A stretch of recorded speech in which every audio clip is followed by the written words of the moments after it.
all bodies are worthy of respect and are good enough and don't deserve to be treated like they're less valuable than anyone else.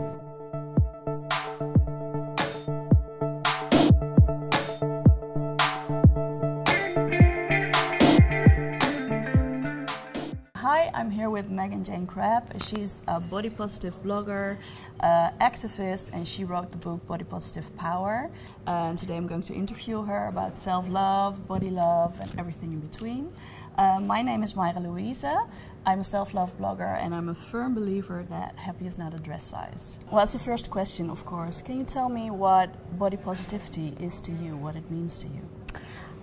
I think to me body positivity it's a movement that just believes that all bodies, all shapes, sizes, skin colours, ages, genders and abilities, all bodies are worthy of respect and are good enough and don't deserve to be treated like they're less valuable than anyone else. It does seem like that especially plus size and fat bodies are empowered by the body positivity movement, but it's not just about bigger sizes. How do you feel about that? I agree with you that this movement has come from fat acceptance, and I think that the bodies that our culture doesn't treat with the most respect, they are the ones who should be at the centre of it. And I think even my position, like I am where I am because of the privilege that I have in my body. Like I'm kind of like medium-ish size, and I'm mixed race, but I'm not dark-skinned, and I'm able-bodied, and I'm young. And I think for a lot of people, like I don't push their boundaries too much. I'm kind of the safer choice for them. But I think it's the people that do make others more uncomfortable still, because they do have these prejudices against them. These are the people who should be at the forefront and who should have the microphone and should be telling their stories. Because it's so important that we are giving platforms to people who the world has ignored. Yeah, so that's probably the reason why you also share a lot of different body types and stuff on your Instagram account as well. Yeah, definitely. Yeah, and when did you discover body positivity yourself? It was 4 years ago now. So I like a lot of people, I've spent my life dieting and hating my body, and I was on the last diet that I ever went on, and I hit the goal weight. You know, that weight that you think, I'll be happy then, and I'll do everything that I want to do in my life, but when I've lost the weight. I hit that, and I looked in the mirror and I was still unhappy, and I could still find so many things about my body that I didn't like. And at that time, I was on Instagram and I was looking for Fitspo, so I was looking for pictures of like chiseled abs and like thigh gaps to motivate me. And I know. And somehow I found a fat woman saying that she loved her body instead. I don't know how that happened, but it changed everything, because I had never heard anyone say, you don't have to diet. You don't have to spend your life making your body smaller. It was like your religion. Absolutely, and that was so mind blowing. But it turned everything around for me. But what were the next steps from that point? Because you saw that lady. I know it was a lady in a red bikini, and you sort of couldn't get her out of your mind. But what came next? What came next was finding more. I think there are so many people out there that are talking about this, even more now. So I followed all of these people who were talking about anti-diet and talking about respecting all bodies, and I unfollowed all of the people who made me feel bad about myself. So the celebrities that you only follow because they're so beautiful, but you always feel worse about yourself after you see them.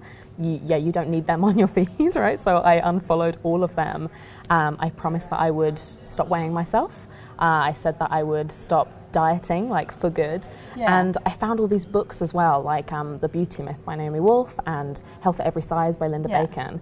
And I realized that this wasn't even just like a group of people on Instagram. This was a movement. Like there was evidence and research, and people actually lived this way, not hating themselves. And you kind of just have to take the leap. Like I'm sure did you have a moment where you were like, okay, I have to let go and like try something new? Well, it was around my 30th birthday. I had a very heavy year. My dad died, my relationship ended, and I was like, okay, you've been living your life a certain way, it's not working, it's time for change. And then I really started to first focused on getting a healthy relationship with food because I've always been into emotional eating and dieting and sort of a cycle.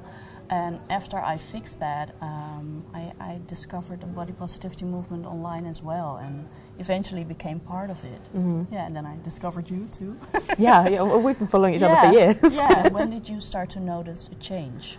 I think like a really distinctive thing was that I used to cry every night. Like no matter what I did in the day, no matter what I ate, or I would go to bed like in tears, just thinking that I wasn't good enough and that I hated my body so much. And as soon as I found this movement, and like almost immediately, I stopped doing that, and I stopped crying every night. And I said to Ben, like 6 months in, like, when was the last time I like was crying about my body? And he noticed such a difference as well, because my partner, because obviously he didn't have to be, you know, trying to make you feel better. Trying to make you feel better, yeah. And I think as well, that's the thing, like, even if you have a partner who loves you, or, you know, your friends are always boosting you, it has to come from you. Like, it has to be you deciding that you're good enough and that you deserve to feel at home in your body. Can you share why you feel like this is such an important subject? I think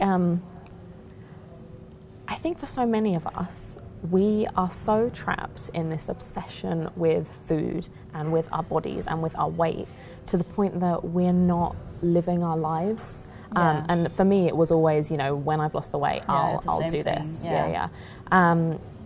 But then actually, when I look back, that's years of my life that I've wasted, because it never actually fulfilled me, and it never made me happy, and also it never made me thin, because you gain the weight back every time. So for me, it's about, you know, people realizing that they deserve to live now in the body that they have, and actually there's nothing that they have to put off. That they deserve to do it all and to like have it all. That sounds kind of cheesy, doesn't it? But that's it. Live now. Yeah, I really noticed when I look at my own process that I needed to do the things that really scared me, like putting on a bikini, going to an event on my own, or just having a drink on a terrace on my own. And while doing those things, I gained confidence. I know a lot of women say, oh, when I feel confident, then I'll put on a bikini, then I'll go on a date, then I'll find my dream job. Do you still, at this moment where you are now, have challenges like that? Things that still scare you? I still have mental health challenges. I think there's this perception that body positive means just like positive about everything, the whole world, you're happy all the time, you've got no worries, which is just not the case, you know. Because I feel like if you like look up body positive hashtag, if you go to like the Explore page, or you see a lot of happy vibes, bikinis, and it's like suddenly everybody is happy, and I feel like it's almost as unattainable as size 0 if you're not in a good place and you see an Explore page like that. What's your advice for women who are at the starting point and look at you and like, oh my God, she's dancing in her underwear? That's also like a big leap for me. It feels unattainable. How can they not make it negative, not compare themselves negative towards BOPO women? I think for a lot of people, they think, okay, loving yourself 100%, that's the goal, that's where I have to get. But I don't think we should have this end goal, because that's not a real thing, right? That's and what you see online, that's a highlight reel, that's not reality. I think it's perfectly okay to just aim for like body neutrality. You don't have to love your body, actually, you don't at all. You can just accept that your body lets you live, and that means it's good enough. Like, it doesn't matter anything else about it, how it looks. You know, your body is a vehicle, it lets you experience the world. That's wonderful. And I also think it's important for people to realize that everyone's journey is going to be different, and particularly for marginalized people, you know, fat people, people of color, disabled people, the world is still putting them down. So, you know, even if they feel great about themselves inside, you can't say to them, it's all rainbows and smiles, when, you know, they're being discriminated against. So it's important to recognize that difference as well, and let people just end up where they end up. Stop having this end goal of like, you love yourself, because that's not necessary. I think there are a lot of people who look at us and maybe want to be more body positive, but they have people around them who put them down, like parents or friends or a boyfriend. And I think it's really hard to get to a better place when you're you don't really have a support system. Do you have any tips for them how to deal with that? And yeah, that's such a hard question, and I think it's important for everyone to realize that they don't deserve people to be putting them down. Like, especially if it's like that's your family, you deserve to feel safe and like loved in your own home. And I think, as hard as it is, you have to have a conversation with those people and try and make them understand that actually your mental health is very important, and you are trying to heal. You're trying to heal your relationship with your body or with food, and when they make negative comments, it hurts. And if someone cares about you, like ultimately they shouldn't want to hurt you, and you hope that they understand. And if they don't understand, you know what, even if it's family or friends, you're allowed to set a boundary, and you're allowed to walk away from conversations that hurt you, and you're allowed to leave the dinner table if they won't stop talking about weight loss, etc.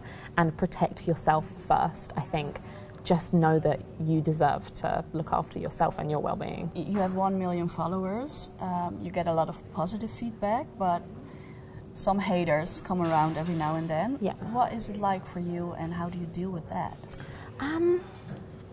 It depends the kind of hater. Like, I'm sure you agree, like there's different kinds in there. Like there's the straight up troll that's gonna come in and like say like you're a fat whale, blah blah blah, whatever. Like we've heard that a million times before.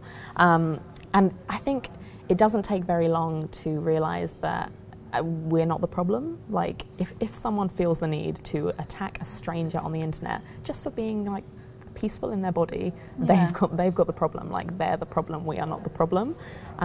It's harder when it's an attack on your character. Do you agree? Do you get this? Yeah.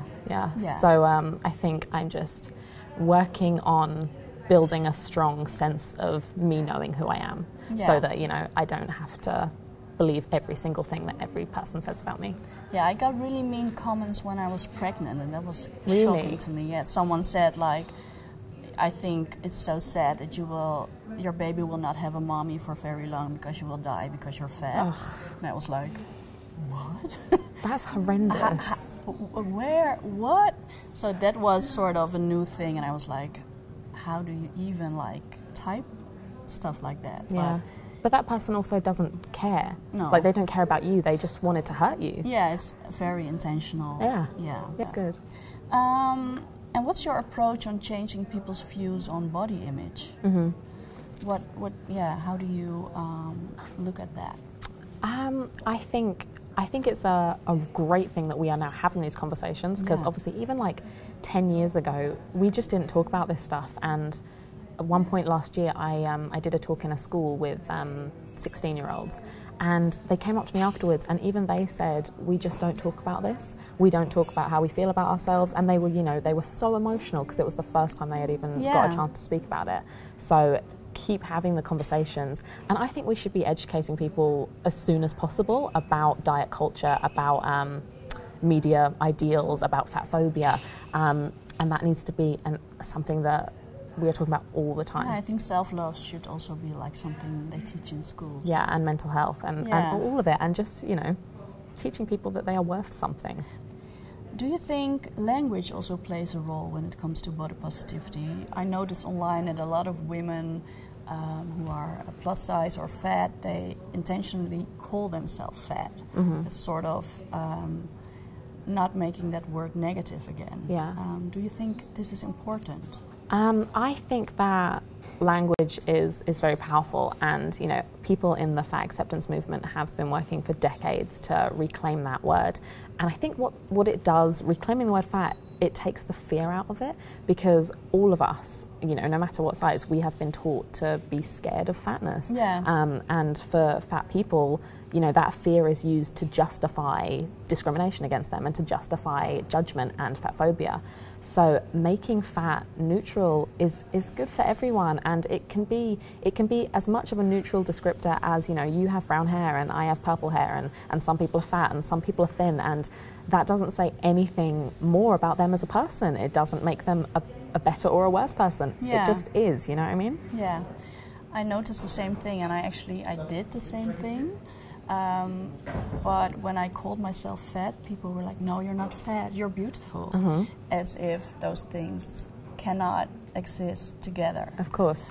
So that's something that's really interesting. What do you think media and impactful companies can do to make a change? Well, I mean, simply like they can show more bodies, can't they? They can show actual bodies, ditch the Photoshop, and give us representation, and that is really, really powerful. Yeah. But not just of images, of valuing people's minds and their experiences and showing that as well, using their platform to show that. Was it magazines and brands? Yeah, like Lush, for instance. No, not naming names. I mean, I think they do a fairly good job already. Yeah. But I think just promoting respect, promoting that baseline of body positivity, respect for all bodies. Yeah. Some people say, what's the big deal? Like you're making a big deal out of nothing. It's just pictures. Yeah. But truly, what we see every day teaches us how to see ourselves. It becomes like the lens that we see ourselves through. So, when we look in the mirror, we are instantly comparing ourselves to all the bodies we've seen that day. And if we're only seeing one body that is, thin, white, able-bodied, young and photoshopped, of course we feel rubbish when we look in the mirror. Of course we do. So, and it seems so simple, doesn't it? Like, just show us bodies. Just show us people. Yeah, but it really isn't that simple. No. I mean, if I work as a plus-size model, and it's really... when I do a shoot for a magazine, it's like once a year. It's not there all the time. It's always an exception. Yeah, there is more and more, but it's still not something that is normal. It's always sort of an extra. This week, a we token. share plus-size models, or this week we have an article about someone in a wheelchair. But it's not. It's something that always needs to be labeled as well. Yeah, I agree. I think when we see lots of brands doing like diversity campaigns and they get articles written about them and news stories, and it shouldn't be that big of a deal. No. It shouldn't be something that's newsworthy. It should just be. So that's something that brands can do. Just give us representation, but don't make a big deal out of it. Yeah. Don't expect lots of praise. Just make it the norm. Yeah, the norm. Yeah, exactly. And do you feel like the cosmetic world should change, and how? That's a tough one. That's because the thing is with all these industries, primarily they have to make money, and they're going to focus on making that money. But I think for cosmetics and beauty regimes, I think there can be a focus on creativity and having a passion for something and using it as a way to feel good rather than look a certain way for others. Yeah. I think Lush does that quite well, the self-care of it. Yeah, because how are they related, self-care and body positivity? I feel like self-care, which obviously it goes beyond cosmetics and it's about, taking care of your mental health. It kind of gives you the armor to face all the crap from the rest of the world. So if you have a strong enough, if you have built up that resistance from taking care of yourself and doing things that help you mentally, then maybe you can take on a bit more of the diet culture and it won't hurt you as much. Maybe you can see the body ideals, but it won't make you feel as worthless, you know what I mean? What are your self-care rituals? What sort of helps you recharge?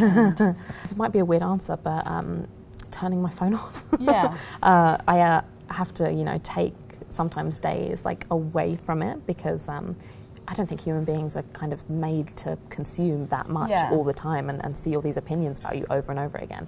So I think taking time away from social media, as much as social media is wonderful sometimes, and listening to your inner child. That's maybe sounds a bit silly, but doing things that you thought were fun then that make you feel just free. What kind of things would that be? Rolling in the grass with your dog?